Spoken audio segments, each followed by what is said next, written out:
রাজধানী ঢাকার শ্যামবাজার থেকে পেঁয়াজ এবং আলু রসুনের পাইকারি বাজার জানিয়ে দেওয়ার জন্য সরাসরি আমি সাব্বির খান এবং আজকের চলমান বাজার জানিয়ে দেবো। প্রিয় সব সঙ্গে থাকেন পুরো রিপোর্ট জুড়ে। এবং এলসি পেঁয়াজ ইতিমধ্যে প্রথমত বলি এখনও আসার সম্ভাবনা দেখছি না এবং আবাস পায়নি। আপনারা যারা অগ্রিম কথা শুনে যে বিভ্রান্তি হয়ে যান তাহলে কি সেটার অবসান ঘটানোর জন্য আজকে আমি এসেছি, রয়েছে সাব্বির খান। এবং যে এলসি পেঁয়াজের কথাটা ছিল, যে এলসি পেঁয়াজ সেখানে প্রথমত বলতেছি বাণিজ্য মন্ত্রণালয় সিটি পাঠিয়েছেন প্রধান উপদেষ্টার কাছে এলসি পেঁয়াজের জন্য, কিন্তু সেখান থেকে কোনো তথ্য আসেনি।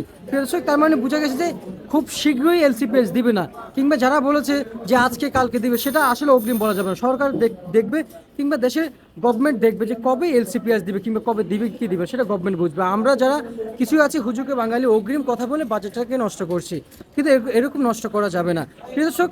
এবং আজকের যে বাজার রয়েছে সেখানে আলু বেচাবিক্রি চলছে 14 টাকা থেকে সর্বনিম্ন 12 টাকা পর্যন্ত, কিন্তু আলু বেচাবিক্রি রয়েছে সর্বোচ্চ 15 টাকা 16 টাকা বিক্রি চলছে ছোট থেকে এবং নর্মাল থেকে ভালো আলুর বাজার। এদিকে রসুন বেচাবিক্রি চলছে উপরে প্রতি কেজি পাইকারিদের সর্বোচ্চ সর্বনিম্ন 75 টাকা থেকে 80 টাকার ভিতরে বেচাবিক্রি রয়েছে, সর্বনিম্ন আজকে রয়েছে 65 টাকা থেকে 68 পর্যন্ত প্রিয় দর্শক। এবং আজকে যে দেশি পেঁয়াজের বাজার, দেশি পাবনার পেঁয়াজ আজকে বেচাবিক্রি হচ্ছে 68 টাকা থেকে 65 এবং সর্বনিম্ন আজকের ফরিদপুরের পেঁয়াজ 62 থেকে 63 উপরে 65 পর্যন্ত কিন্তু আজকে বেচাবিক্রি হচ্ছে। যেমনটি বাজার দেখছেন আপনারা রাজধানীর এই শ্যামবাজার প্রিয় দর্শক। এবং এই যে বাজার সামনে কিন্তু একটু বাড়বে, এলসি পেঁয়াজ না আসলে বাজার বাড়বে এবং বাড়বে এমনভাবে যে 10 টাকা পরিমাণে কিন্তু এলসি পেঁয়াজ বাড়তে পারে।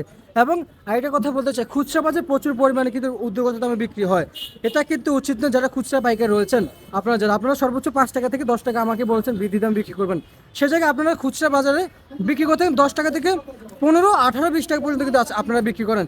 যেখানে আজকে চায়না রসুন 190 টাকা, সেখানে খুচরা বাজারে বিক্রি হচ্ছে 280 টাকা। কেন ভাই?